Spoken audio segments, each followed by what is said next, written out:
La mañana del 14 de julio de 1997 amaneció despejada en Puerto Vallarta, Jalisco.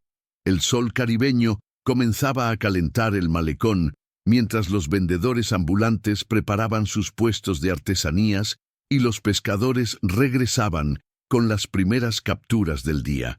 En el muelle principal, el crucero turístico Estrella del Pacífico se mecía suavemente contra las cuerdas que lo amarraban al embarcadero, listo para zarpar con una tripulación de 12 personas y 28 pasajeros hacia un recorrido de 5 días por la costa mexicana. Entre los pasajeros se encontraba la familia Montiel. Roberto, un contador de 42 años que trabajaba en una empresa textil de Guadalajara. Su esposa Carmen, maestra de secundaria de 39 años, y sus 2 hijos, Diego de 16 años y Valeria de 12.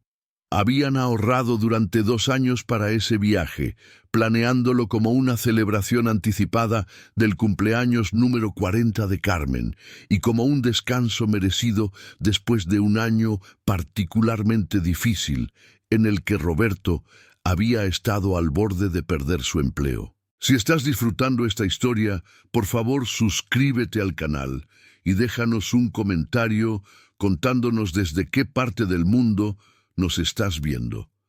Tu apoyo nos ayuda a seguir trayendo estas historias increíbles. Carmen llevaba consigo 2 cámaras fotográficas, una Kodak desechable que había comprado en el aeropuerto y una Canon EOS Rebel analógica que Roberto le había regalado el año anterior. Era meticulosa con las fotografías, documentando cada momento importante de su vida familiar. Esa mañana, antes de abordar, tomó varias fotos de sus hijos parados frente al crucero, las gaviotas volando sobre sus cabezas y una panorámica del puerto que capturaba la línea de hoteles blancos contra el cielo azul intenso. El Estrella del Pacífico no era el crucero más lujoso que navegaba por la costa mexicana, pero tenía buena reputación. Construido en 1982, el barco de 50 metros de eslora había sido renovado apenas 3 años antes. Contaba con 14 camarotes, un comedor principal, una pequeña piscina encubierta y un salón de entretenimiento donde cada noche se organizaban actividades para los pasajeros. El capitán, Héctor Salinas, era un hombre curtido de 58 años que llevaba 32 años navegando esas aguas. Conocía cada bahía, cada corriente, cada punto de referencia de la costa del Pacífico mexicano como la palma de su mano.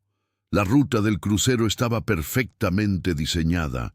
Zarparían de Puerto Vallarta hacia el sur, haciendo escala en Manzanillo al día siguiente. Luego continuarían hacia Zihuatanejo, pasarían una noche anclados en una bahía cerca de Acapulco y finalmente regresarían a Puerto Vallarta 5 días después. Era un itinerario probado que la compañía había ejecutado docenas de veces sin incidentes. Diego Montiel, el hijo mayor, había traído su diario personal. Era un adolescente reservado, aficionado a la lectura y a escribir poesía. En su primera entrada a bordo del crucero, escribió: «Nunca había visto el mar tan azul. Papá dice que veremos delfines. Valeria no para de correr por todas partes tomando fotos con la cámara desechable. Mamá se ve feliz, más relajada de lo que la he visto en meses. Tal vez esto es lo que necesitábamos como familia». El primer día transcurrió sin contratiempos. Los Montiel exploraron cada rincón del barco, conocieron a otros pasajeros y por la noche asistieron al espectáculo de bienvenida, donde un grupo de músicos locales interpretó canciones tradicionales mexicanas. Carmen tomó al menos 20 fotografías ese día. La puesta de sol desde la cubierta, Roberto riéndose con un grupo de hombres en el bar, Valeria y Diego jugando cartas en el comedor y varios retratos de la familia posando en diferentes lugares del barco. La familia compartía el camarote número 7, ubicado en la cubierta media del barco. Era un espacio modesto pero cómodo, con 2 literas, un pequeño baño y una ventana redonda que daba al mar. Carmen había colgado una pequeña Virgen de Guadalupe en la pared, un amuleto que siempre llevaba consigo cuando viajaba. El 15 de julio, el crucero atracó en Manzanillo como estaba programado. Los pasajeros descendieron para explorar el puerto, visitar el mercado local y disfrutar de unas horas en la playa. Los Montiel compraron conchas marinas para llevar de recuerdo. Almorzaron pescado fresco en un restaurante del malecón y Carmen siguió documentando cada momento con sus cámaras. En una tienda de artesanías, Roberto compró un sombrero de paja que usaría el resto del viaje, lo que provocó las bromas constantes de sus hijos. Esa noche, de regreso en el barco, Diego escribió en su diario: «Manzanillo es hermoso, pero las calles huelen a pescado. Conocimos a una familia de Monterrey que también viaja con nosotros. Su hija, Mónica, tiene mi edad y le gusta leer. Me prestó un libro de García Márquez. Papá y mamá bailaron en el salón esta noche. Hacía tiempo que no los veía así de unidos». El 16 de julio por la mañana, el Estrella del Pacífico zarpó de Manzanillo rumbo a Zihuatanejo. El pronóstico del clima era favorable. Cielos despejados, mar en calma, vientos ligeros del noroeste. El capitán Salinas revisó los instrumentos de navegación como hacía todas las mañanas. Brújula, GPS, radar, radio OVHF y los mapas náuticos que conocía de memoria. Todo funcionaba perfectamente. A las 10 de la mañana, mientras la mayoría de los pasajeros disfrutaban del sol en la cubierta, el capitán Salinas recibió un mensaje por radio del servicio meteorológico. Una tormenta tropical no prevista se estaba formando a aproximadamente 200 kilómetros al oeste de su posición, moviéndose hacia el este. No era algo inusual en esa época del año, pero el patrón del sistema era errático. El capitán convocó inmediatamente a su tripulación para una reunión de emergencia. «Tenemos 2 opciones», explicó Salinas a su primer oficial, Manuel Rosas, y al ingeniero jefe, Arturo Velázquez. «Podemos continuar hacia Zihuatanejo y llegar antes de que la tormenta nos alcance. O podemos buscar refugio en alguna bahía cercana y esperar a que pase».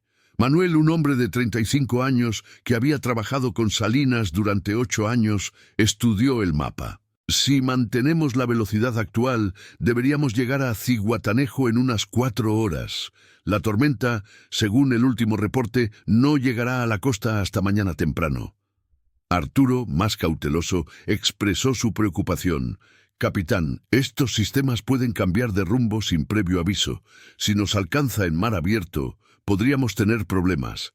El barco está en buenas condiciones, pero no está diseñado para navegar en una tormenta tropical seria». Salinas meditó durante largos minutos. Había navegado a través de docenas de tormentas en su carrera. Conocía los riesgos, pero también confiaba en su experiencia y en las capacidades del barco. Además, los pasajeros habían pagado por un itinerario específico y la compañía no vería con buenos ojos cancelaciones o cambios de ruta sin una razón de peso. «Continuaremos hacia Zihuatanejo», decidió finalmente. «Mantendremos el curso actual y monitorizaremos la tormenta cada 30 minutos. Si las condiciones empeoran, buscaremos el puerto seguro más cercano».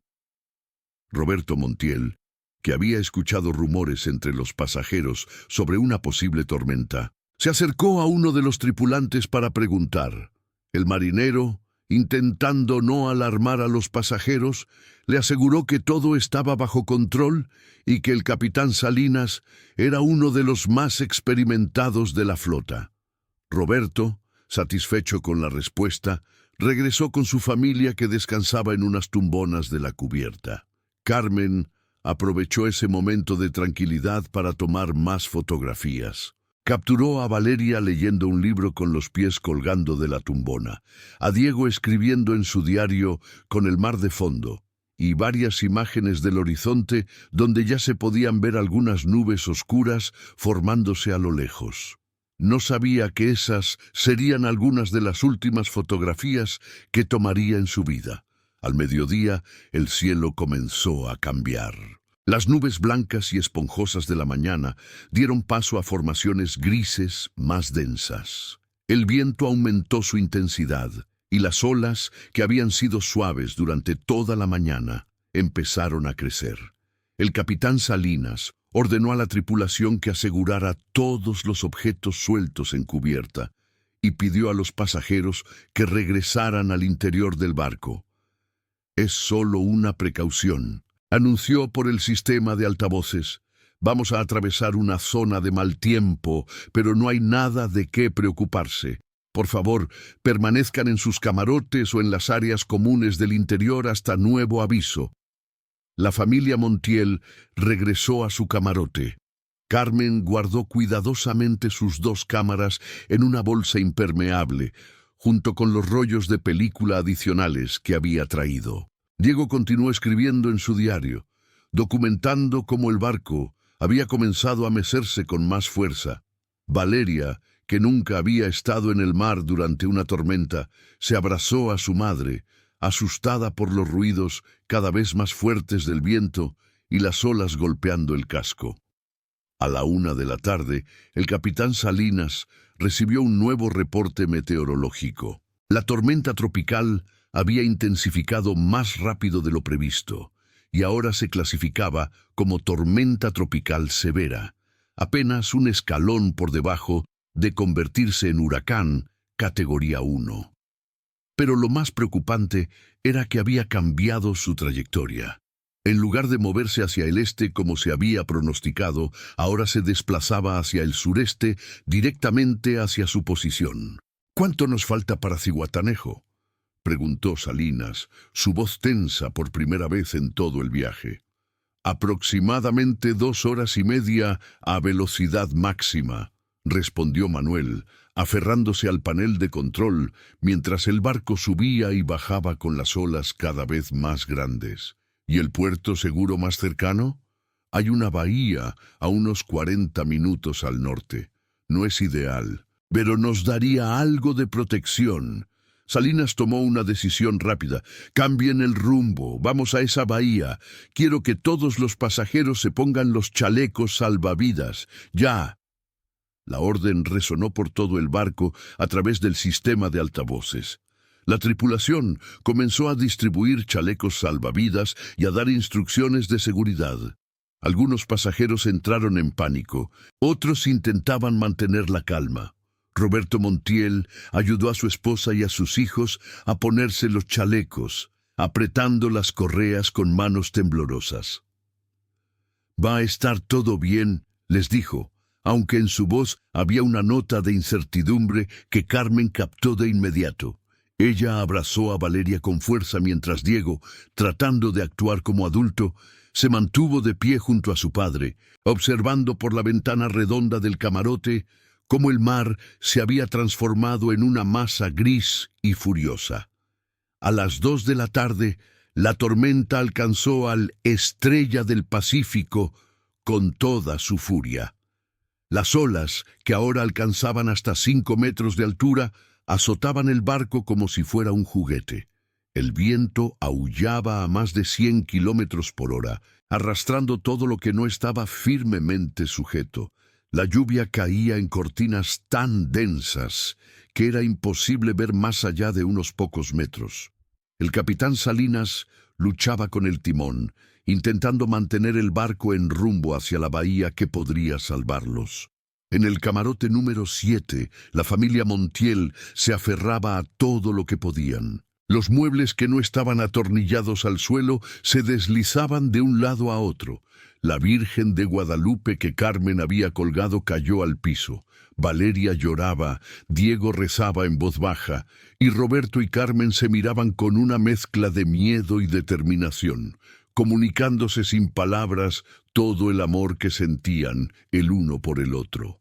A las 2:45 de la tarde, según los registros oficiales que se reconstruirían después, el Estrella del Pacífico realizó su última comunicación por radio con la estación costera de Manzanillo. La voz del capitán Salinas, apenas audible sobre el ruido de la tormenta, informó su posición aproximada y la situación a bordo. Estamos luchando con olas de 6 metros y vientos huracanados. El barco está aguantando, pero hemos perdido potencia en uno de los motores. Continuamos hacia la bahía de refugio. Mantendré la comunicación. La transmisión se cortó abruptamente.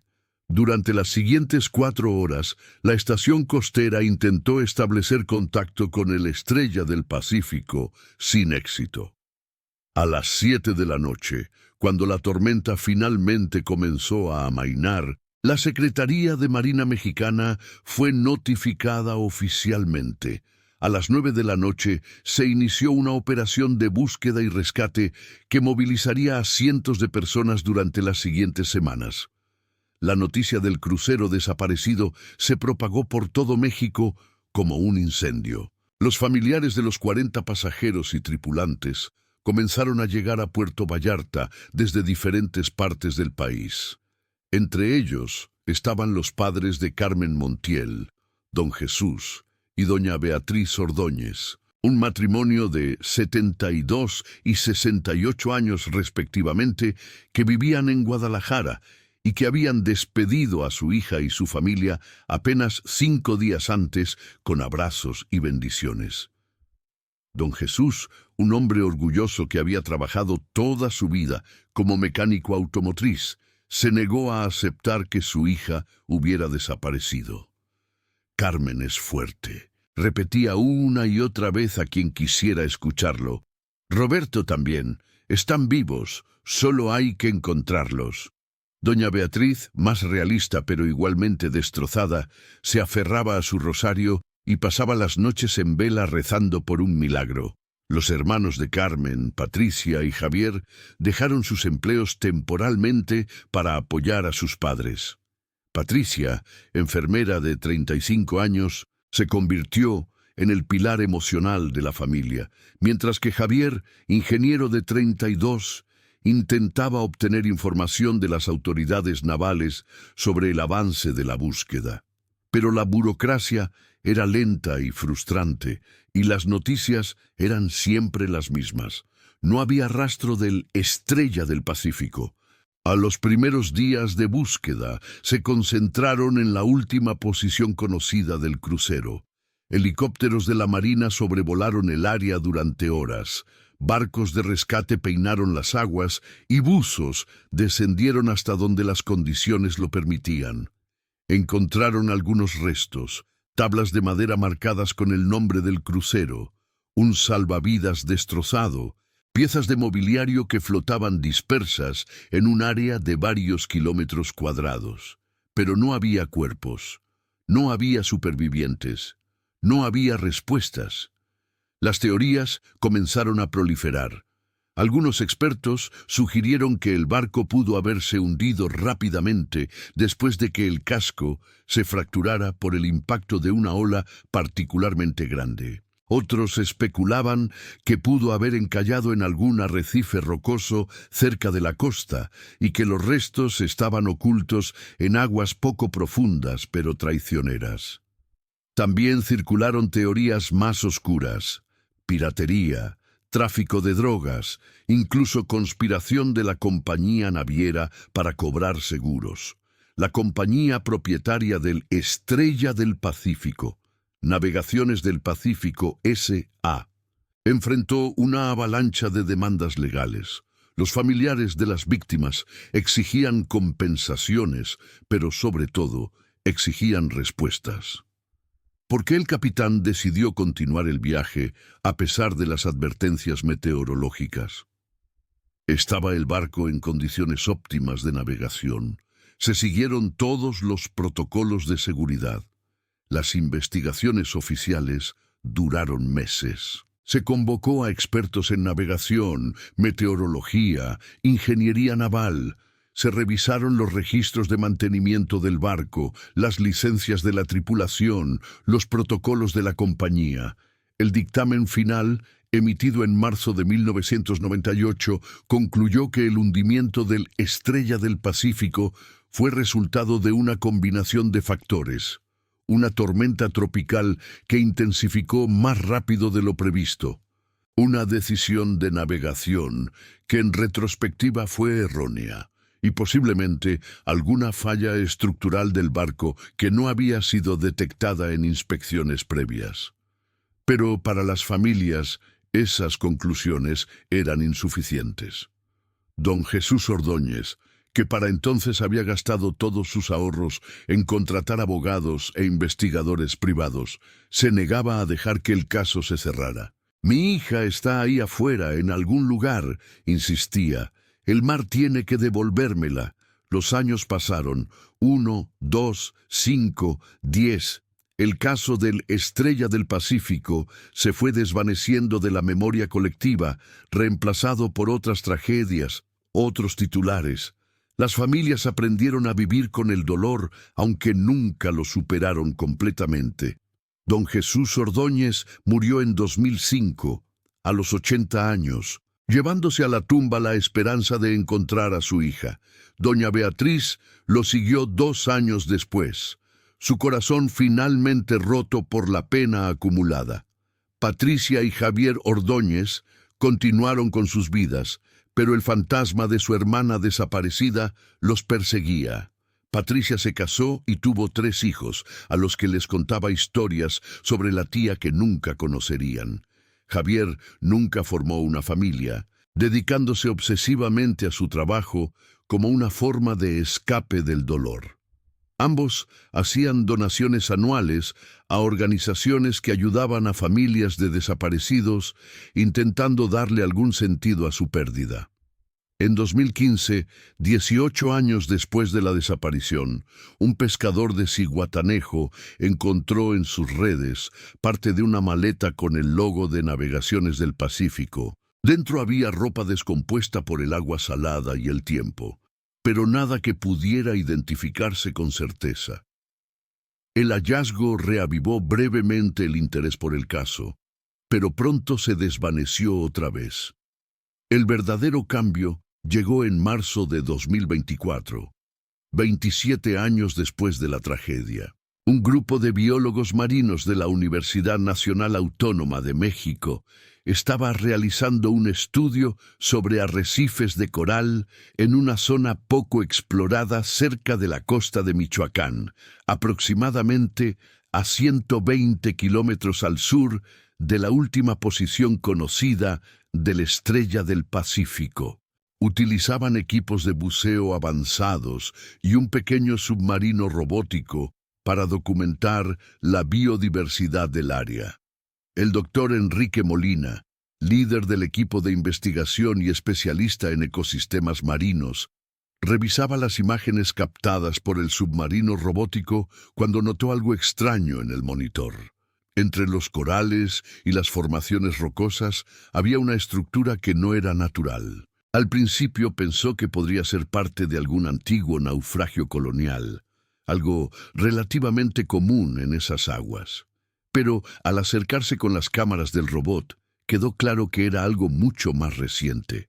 Era el casco de un barco moderno, parcialmente enterrado en arena y cubierto de coral y vegetación marina.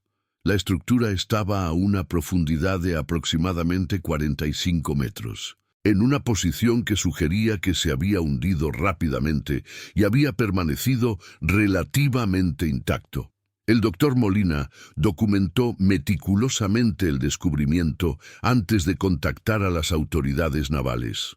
La noticia del hallazgo se mantuvo en secreto durante las primeras semanas mientras se realizaban verificaciones preliminares. Un equipo especializado de buzos de la Secretaría de Marina descendió al sitio y confirmó lo que ya sospechaban. Era el Estrella del Pacífico. El nombre del barco, aunque cubierto de organismos marinos, todavía era legible en la proa. Lo más sorprendente fue que, aunque el barco había sufrido daños significativos en su costado de estribor, probablemente por haber chocado contra las rocas durante la tormenta, gran parte de su estructura interior estaba preservada.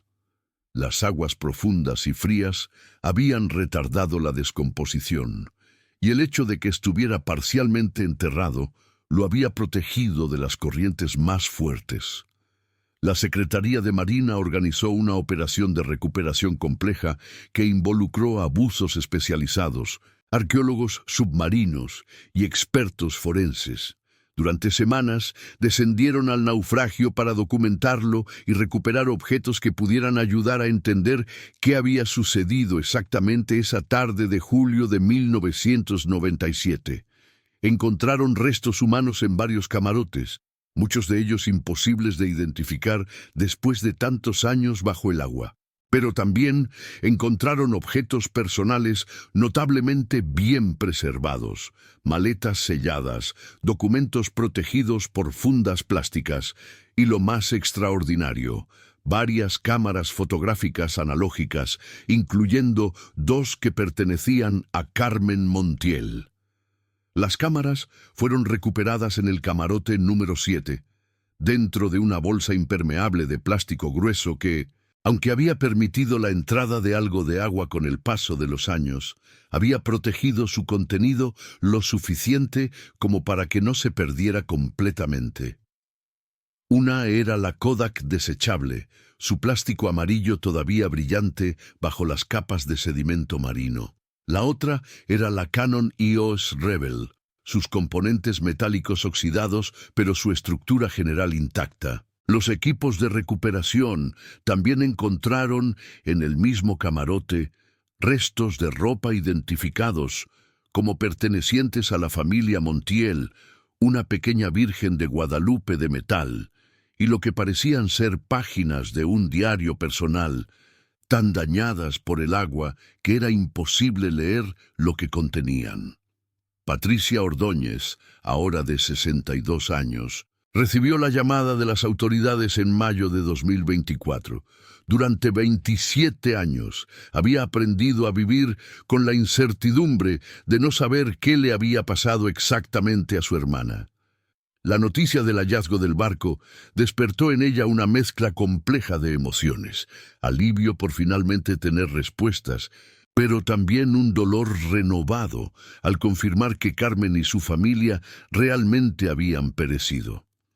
¿Encontraron algo que pueda identificar a mi hermana?, preguntó con voz temblorosa por teléfono. El oficial naval al otro lado de la línea le explicó sobre las cámaras fotográficas y le dijo que intentarían recuperar las imágenes de los rollos de película si las condiciones lo permitían. Era un proceso delicado que requeriría la ayuda de expertos en restauración fotográfica, pero había esperanza de que al menos algunas fotografías pudieran salvarse. Patricia viajó a Ciudad de México, donde las cámaras habían sido trasladadas al Instituto Nacional de Antropología e Historia, que contaba con un laboratorio especializado en la conservación y restauración de materiales históricos. Ahí conoció a la doctora Laura Mendoza, una especialista en restauración que había trabajado en la recuperación de fotografías dañadas por desastres naturales y el paso del tiempo. «No voy a mentirle», le dijo la doctora Mendoza durante su primer encuentro. Después de 27 años sumergidas en agua salada, las probabilidades de que podamos recuperar imágenes claras son bajas, pero no imposibles. Hemos tenido casos de fotografías que se salvaron en condiciones similares. Vamos a hacer todo lo posible. El proceso de extracción y revelado de los rollos de película fue meticuloso y llevó semanas. Primero tuvieron que extraer los rollos de las cámaras en un ambiente controlado sin exponerlos a la luz. Luego, utilizando técnicas especiales de revelado diseñadas para película dañada, intentaron procesar las imágenes. De la Kodak desechable, que había contenido 27 exposiciones, lograron recuperar 17 imágenes reconocibles. La mayoría mostraban escenas de los primeros días del viaje: el puerto de Puerto Vallarta, la familia posando frente al crucero, vistas del mar, y algunas fotografías tomadas en Manzanillo. Las imágenes estaban descoloridas, con manchas de agua y daños evidentes, pero reconocibles. De la Canon EOS Rebel, que contenía un rollo de 36 exposiciones, recuperaron 23 imágenes. Algunas estaban en mejores condiciones que las de la cámara desechable, mostrando mayor detalle y claridad. Había fotografías de Roberto con su sombrero de paja, de Diego escribiendo en su diario, de Valeria leyendo en una tumbona y varias imágenes del horizonte tomadas el último día, donde ya se podían ver las nubes de tormenta acercándose. Cuando la doctora Mendoza mostró las fotografías a Patricia, ambas mujeres lloraron en silencio. Ver los rostros de Carmen, Roberto, Diego y Valeria después de 27 años era como abrir una cápsula del tiempo. Ahí estaban, sonriendo, sin saber lo que les esperaba. Vivos, felices, disfrutando de unas vacaciones que habían planeado con tanta ilusión. Pero las fotografías más impactantes fueron las últimas del rollo de la Canon. En ellas se podía ver claramente cómo el cielo se había oscurecido, cómo las olas habían comenzado a crecer. En una de las últimas imágenes, tomada desde la ventana del camarote, se veía el mar furioso, casi negro, con olas enormes. Era evidente que Carmen había continuado fotografiando incluso cuando la situación se había vuelto peligrosa, documentando hasta el final. La última fotografía del rollo era diferente. Estaba muy dañada, casi completamente oscura, pero al procesarla digitalmente y ajustar los niveles de contraste, los técnicos pudieron distinguir lo que parecían ser 4 figuras humanas, muy cerca unas de otras, probablemente abrazadas. Era imposible ver sus rostros o detalles, pero la composición sugería una familia aferrándose mutuamente en medio de la crisis. Esta fue la última foto que tomó, explicó la doctora Mendoza señalando la imagen en la pantalla del computador. Probablemente minutos antes de que el barco se hundiera. Patricia tocó la pantalla con dedos temblorosos. Estaban juntos, murmuró. Hasta el final, estaban juntos. Las fotografías recuperadas se convirtieron en una sensación nacional cuando la historia se hizo pública en julio de 2024. Exactamente 27 años después de la desaparición. Los medios de comunicación cubrieron extensamente el hallazgo y las imágenes, con el permiso de Patricia, fueron compartidas en televisión y redes sociales. El impacto fue profundo. Para muchas personas, las fotografías humanizaron una tragedia que había sido solo un titular más en los periódicos de 1997. Ver los rostros de la familia Montiel, sus sonrisas, su felicidad, y saber que apenas horas después todo había terminado, generó una ola de empatía y solidaridad que sorprendió incluso a Patricia. Miles de personas enviaron mensajes de condolencias y apoyo. Algunos compartieron sus propias historias de pérdida y cómo habían aprendido a vivir con ella. Otros simplemente querían expresar su respeto por una familia que había sido arrebatada por el mar en la plenitud de sus vidas. Javier Ordóñez, el hermano menor de Carmen, que ahora tenía 59 años, viajó desde Guadalajara para ver las fotografías en persona. Había pasado casi 3 décadas intentando no pensar demasiado en su hermana porque el dolor era insoportable. Pero ver esas imágenes rompió todas las defensas que había construido. «Es como si me la hubieran devuelto por un momento», le dijo a Patricia mientras miraban juntos el álbum digital que la doctora Mendoza había creado. «Mira su sonrisa. Era tan feliz en ese viaje». Las fotografías también sirvieron para cerrar un capítulo que había permanecido dolorosamente abierto durante 27 años. Los restos recuperados del camarote número 7 fueron sometidos a análisis de ADN que confirmaron que pertenecían a los 4 miembros de la familia Montiel. Finalmente, Patricia y Javier pudieron organizar un funeral apropiado y enterrar a su hermana, cuñado y sobrinos en el panteón familiar de Guadalajara junto a sus padres. La ceremonia, realizada en septiembre de 2024, atrajo a cientos de personas. Amigos de la familia que no habían visto a Patricia o Javier en años aparecieron para ofrecer sus condolencias. Excompañeros de trabajo de Roberto, antiguos alumnos de Carmen, amigos de la escuela de Diego y Valeria. La historia de las fotografías recuperadas había tocado tantas vidas que personas que nunca habían conocido a la familia sintieron la necesidad de presentar sus respetos. Durante el servicio fúnebre, Patricia leyó una carta que había escrito a su hermana. «Carmen», comenzó, su voz quebrándose pero manteniéndose firme. «Nos tomó 27 años encontrarte, pero nunca dejamos de buscarte. Mamá y papá murieron con la esperanza de verte otra vez. Ahora están juntos y finalmente puedes descansar junto a ellos. Las fotografías que dejaste son más que simples imágenes. Son el testimonio de una familia que se amaba profundamente, que disfrutaba cada momento juntos y que enfrentó su destino unidos hasta el final. Las fotografías fueron exhibidas en una exposición especial en el Museo Nacional de Historia en Ciudad de México, como parte de un homenaje a todas las víctimas del Estrella del Pacífico y sus familias. La exposición, titulada Imágenes recobradas, la última travesía de la Estrella del Pacífico, combinaba las fotografías recuperadas con documentos históricos, testimonios de familiares y un análisis detallado de lo que había sucedido esa tarde de julio de 1997. Cada fotografía iba acompañada de una explicación de su contexto y de información sobre quién aparecía en ella.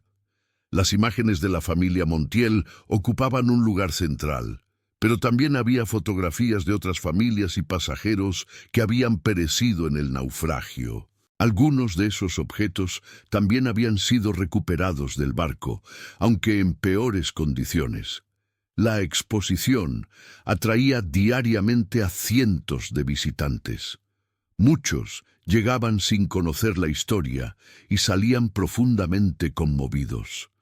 Los libros de comentarios se llenaron de reflexiones sobre la fragilidad de la vida, la importancia de valorar cada momento con nuestros seres queridos, y el poder de las fotografías para preservar memoria y crear conexiones emocionales a través del tiempo. Un comentario en particular resonó con Patricia cuando lo leyó. Estas fotografías nos recuerdan que detrás de cada tragedia hay historias humanas reales. No son solo números en un reporte, son padres, hijos, hermanos, amigos, personas que amaban, reían, soñaban. Gracias a la familia Ordóñez por compartir estas imágenes tan personales. Han logrado que todos sintamos que conocimos a Carmen y su familia, aunque sea un poco. Para Patricia, la exposición y todo lo que había surgido del hallazgo de las cámaras representaba algo más que simple cierre. Era una forma de mantener viva la memoria de su hermana. Carmen, que tanto amaba la fotografía y que había dedicado tanto esfuerzo a documentar cada momento importante de su vida, ahora sería recordada precisamente a través de las imágenes que había capturado. Mi hermana siempre decía que las fotografías eran una forma de detener el tiempo, reflexionó Patricia en una entrevista con una revista nacional. Decía que mientras tuviéramos fotografías, tendríamos una ventana al pasado, una forma de mantener vivos los momentos y las personas que amamos. Nunca imaginó que sus propias fotografías sobrevivirían 27 años bajo el mar para contarnos su historia. El hallazgo también reavivó el debate sobre la seguridad en los cruceros y la regulación de la industria naviera en México. Varios congresistas propusieron nuevas leyes que establecerían estándares más estrictos de seguridad, mejores protocolos de comunicación durante emergencias y mayores responsabilidades para las compañías navieras. Aunque algunos de estos esfuerzos encontraron resistencia por parte de la industria, la presión pública generada por la historia de las fotografías ayudó a que varias reformas importantes fueran aprobadas.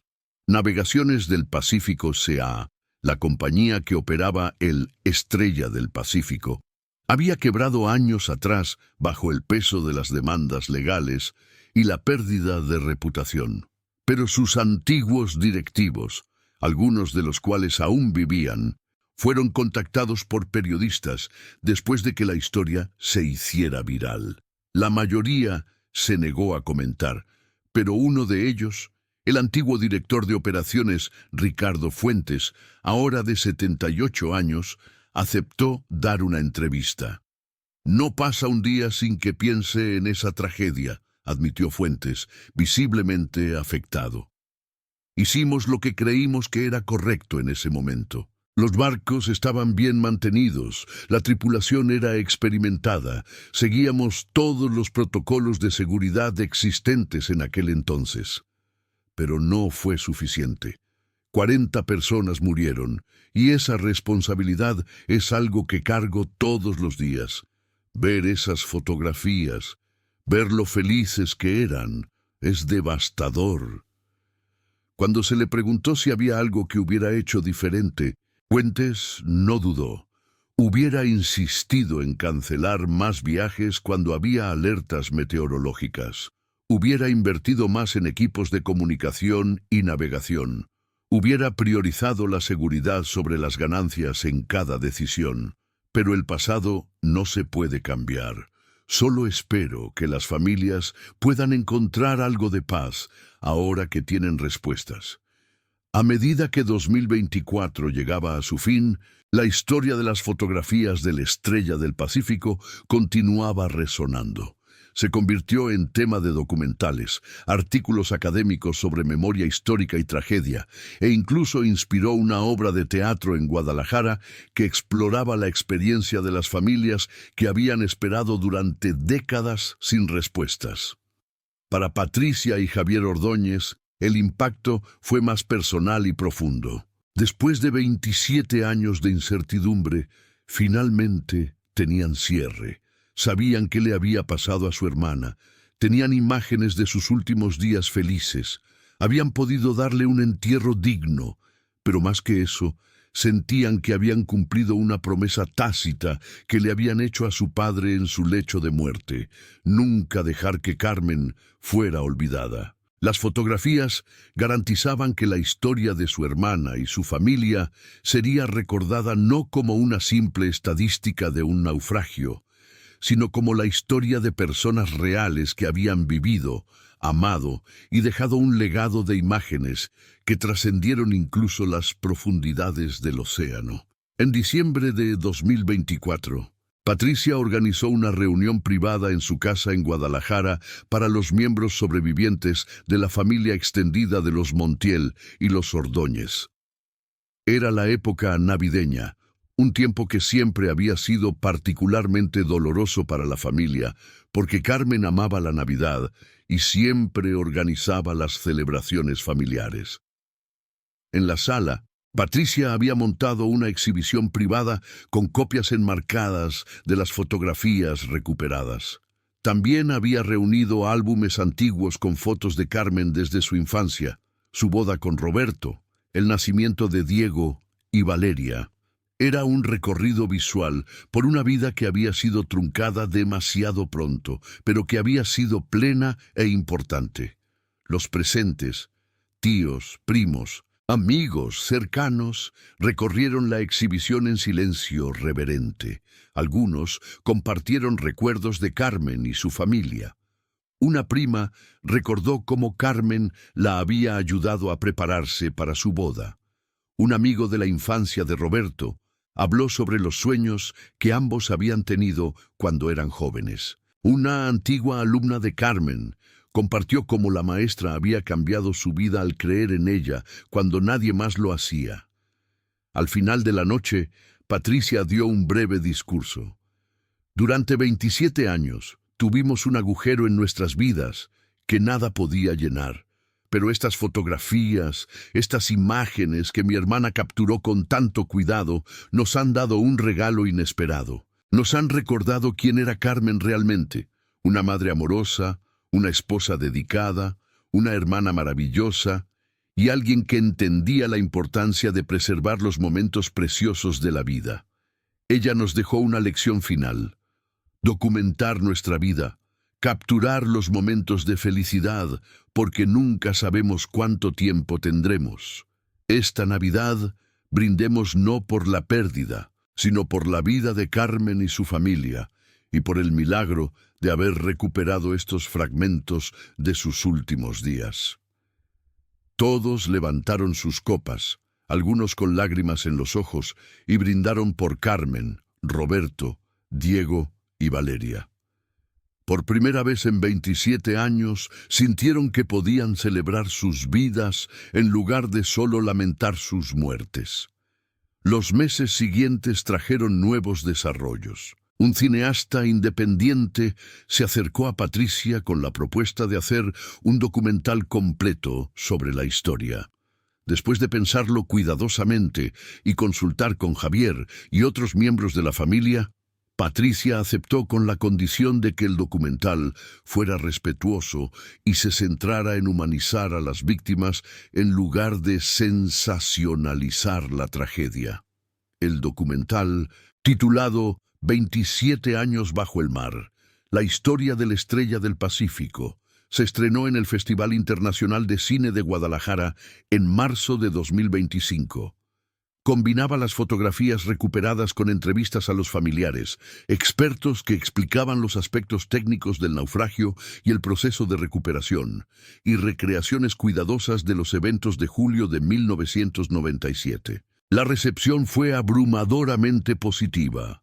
Los críticos elogiaron la sensibilidad con la que se había manejado el tema y la forma en que el documental lograba convertir una tragedia en una meditación sobre la memoria, la pérdida y el poder de las imágenes para conectarnos con el pasado. El documental ganó varios premios en festivales internacionales y eventualmente fue adquirido por una plataforma de streaming, llevando la historia a una audiencia global.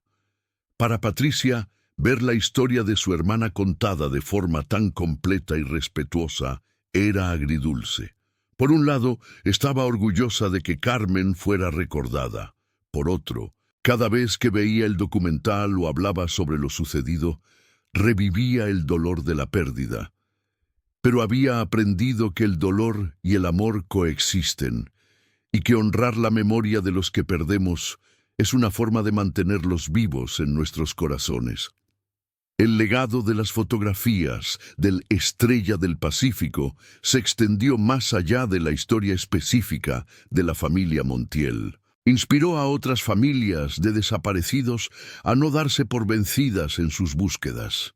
Recordó a la sociedad la importancia de exigir responsabilidad a las empresas y al gobierno cuando ocurren tragedias evitables, y demostró que incluso en las profundidades más oscuras del océano, la memoria humana puede sobrevivir y resurge para contar su historia. Patricia Ordóñez continuó dando entrevistas ocasionales cuando se le solicitaba, siempre con el objetivo de mantener viva la memoria de su hermana y educar a otros sobre la importancia de valorar a nuestros seres queridos mientras los tenemos. En cada aparición pública llevaba consigo un pequeño álbum con copias de las fotografías recuperadas y a menudo mostraba su favorita. La imagen de Carmen sonriendo en la cubierta del barco el primer día del viaje, con el mar azul brillante detrás de ella y el viento moviendo su cabello. «Esta es la Carmen que quiero recordar», decía Patricia. Feliz, viva, disfrutando de un momento perfecto. El mar se la llevó, pero estas fotografías me la devolvieron. y por eso estaré eternamente agradecida. En el aniversario número 28 de la tragedia, en julio de 2025, Patricia y Javier organizaron una ceremonia conmemorativa en Puerto Vallarta, en el malecón donde el Estrella del Pacífico había zarpado por última vez.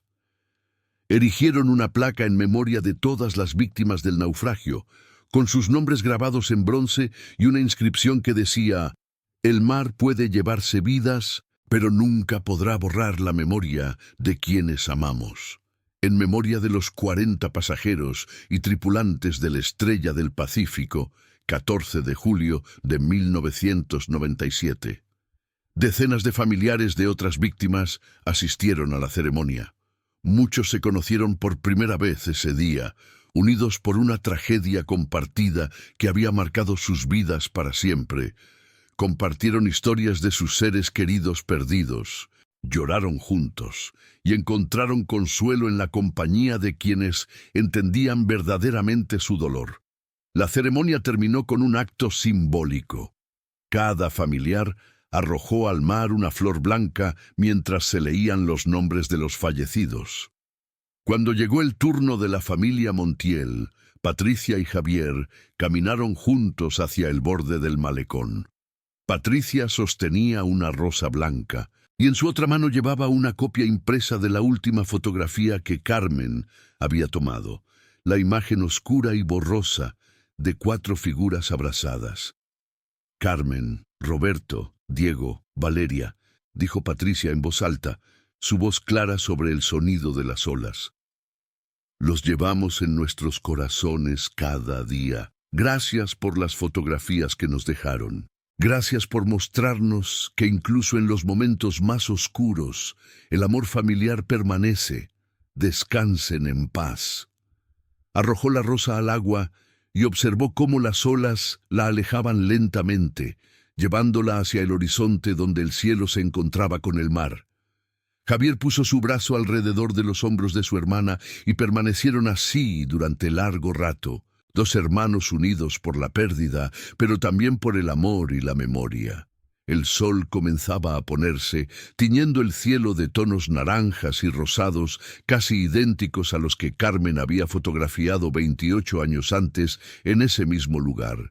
Era como si el universo ofreciera un recordatorio de que la belleza persiste incluso después de la tragedia, y que cada puesta de sol es una promesa de que la luz regresará después de la oscuridad. Las semanas siguientes a la ceremonia trajeron una paz que Patricia no había sentido en décadas. No era la paz de olvidar o superar completamente la pérdida. Eso nunca sería posible, sino la paz de la aceptación y el cierre. Había hecho todo lo humanamente posible por honrar la memoria de su hermana. Las fotografías habían sido preservadas y compartidas. La historia había sido contada, las lecciones habían sido aprendidas. Una tarde de agosto, mientras organizaba su casa, Patricia encontró una caja vieja con cartas que Carmen le había escrito a lo largo de los años. Una en particular, fechada apenas 3 meses antes del viaje fatal, llamó su atención. En ella, Carmen escribía sobre sus planes para el crucero y expresaba su emoción por ese viaje familiar tan esperado. «Estoy tan feliz de que finalmente vamos a hacer este viaje», había escrito Carmen con su caligrafía característica. «Los niños están creciendo tan rápido. Diego ya casi es un hombre y Valeria está dejando de ser mi pequeña niña. Roberto y yo necesitamos este tiempo juntos como familia. Sé que será perfecto. Voy a tomar 1 millón de fotografías para que nunca olvidemos estos momentos. La vida es tan corta, Patricia. Tenemos que aprovechar cada oportunidad de crear recuerdos con las personas que amamos». Patricia leyó esas palabras una y otra vez, sintiéndolas resonar con una intensidad dolorosa, pero también reconfortante. Carmen había entendido, incluso sin saber lo que le esperaba, la importancia de capturar y preservar los momentos preciosos.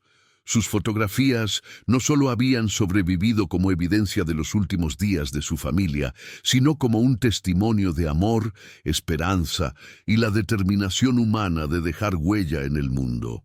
Esa noche, Patricia escribió en su propio diario: «Hoy encontré palabras de Carmen que se sienten proféticas». Ella sabía, de alguna forma intuitiva, que la vida es frágil y preciosa. Sus fotografías son su legado. No solo para nosotros, su familia, sino para todos los que han escuchado su historia. Nos recuerdan que debemos valorar cada momento, cada persona, cada experiencia. Gracias, hermanita, por esa última lección. La llevaré conmigo el resto de mi vida. El impacto de la historia de las fotografías de la Estrella del Pacífico continuó expandiéndose en círculos cada vez más amplios. Escuelas en todo México comenzaron a usar la historia como parte de sus programas educativos, enseñando no solo sobre seguridad marítima y desastres naturales, sino sobre la importancia de la memoria histórica y el respeto por las víctimas de tragedias. Fotógrafos profesionales y aficionados de todo el país organizaron exposiciones inspiradas en la historia, explorando temas de memoria, pérdida y el poder de las imágenes. Algunos crearon proyectos documentando a familias mexicanas contemporáneas en momentos cotidianos de felicidad, con el objetivo de recordar a la gente que esos momentos ordinarios son los que verdaderamente importan. Un fotógrafo particularmente conmovedor, Miguel Ángel Torres, creó un proyecto llamado Memoria Líquida, en el que fotografiaba a familias en las playas de México, celebrando el amor familiar mientras honraba la memoria de aquellos que se perdieron en el mar. Cada sesión terminaba con la familia escribiendo mensajes en botellas que luego arrojaban al océano, un acto simbólico de conexión con los que ya no están. La historia de Carmen Montiel me cambió, explicó Torres en una entrevista. Me hizo darme cuenta de que mi trabajo como fotógrafo no es solo capturar imágenes bonitas, es preservar momentos, crear legados, ayudar a las familias a tener algo tangible que les recuerde su amor mutuo. Si yo desapareciera mañana, quiero que mis fotografías hablen por mí, así como las fotografías de Carmen hablan por ella. A nivel gubernamental, el caso también tuvo repercusiones duraderas. La Secretaría de Marina implementó nuevos protocolos de búsqueda y rescate que incluían el uso de tecnología más avanzada para localizar naufragios. Se estableció un registro nacional de desaparecidos en el mar, diseñado para ayudar a las familias a obtener información y apoyo. Y se creó un fondo compensatorio para familias de víctimas de tragedias marítimas, algo que los Ordóñez y otras familias habían luchado por obtener durante décadas. Estos cambios no devolverían a los seres queridos perdidos, pero al menos aseguraban que las lecciones de la tragedia del Estrella del Pacífico no fueran en vano. Cada vida salvada en el futuro, gracias a mejores protocolos de seguridad, sería, en cierto sentido, un tributo a Carmen, Roberto, Diego, Valeria y todos los demás que perecieron ese día de julio de 1997. Patricia Ordóñez vivió para ver todos estos cambios y desarrollos. En sus últimos años, se convirtió en una figura respetada en círculos de derechos de víctimas y memoria histórica, dando conferencias y escribiendo artículos sobre su experiencia. Su mensaje era siempre el mismo: el duelo nunca termina completamente, pero puede transformarse en algo significativo cuando honramos a nuestros seres queridos de maneras que benefician a otros. Las fotografías de Carmen permanecieron en exhibición permanente en el Museo Nacional de Historia, visitadas por miles de personas cada año. Se convirtieron en uno de los artefactos más conmovedores del museo, junto con una réplica de la cámara Canon EOS Rebel y extractos del diario de Diego que pudieron ser parcialmente reconstruidos. Cada imagen contaba una historia. La familia en el puerto, llena de anticipación por la aventura que les esperaba. Carmen y Roberto bailando en el salón del barco, perdidos en su propio mundo. Diego escribiendo, capturado en un momento de introspección adolescente. Valeria leyendo, su rostro iluminado por la concentración. Y finalmente, esas últimas imágenes del mar embravecido, evidencia visual del momento en que todo cambió. Los visitantes del museo a menudo dejaban notas en el libro de comentarios, compartiendo cómo las fotografías los habían afectado. Algunos escribían sobre sus propias pérdidas y cómo la historia les había ayudado a procesarlas. Otros simplemente expresaban gratitud por el recordatorio de vivir plenamente y amar sin reservas. Y algunos, particularmente aquellos que habían perdido a seres queridos en circunstancias similares, encontraban consuelo en saber que no estaban solos en su dolor. Una entrada en particular, escrita por una mujer que había perdido a su esposo en un accidente de pesca años atrás, resumía el sentimiento de muchos. Gracias por compartir estas fotografías con el mundo. Me recuerdan que el amor verdadero trasciende incluso la muerte, que los momentos de felicidad que compartimos con nuestros seres queridos son eternos, capturados no solo en fotografías, sino en nuestros corazones. Carmen y su familia viven en estas imágenes y vivirán mientras haya personas que las miren y recuerden que fueron reales, que amaron, que importaron.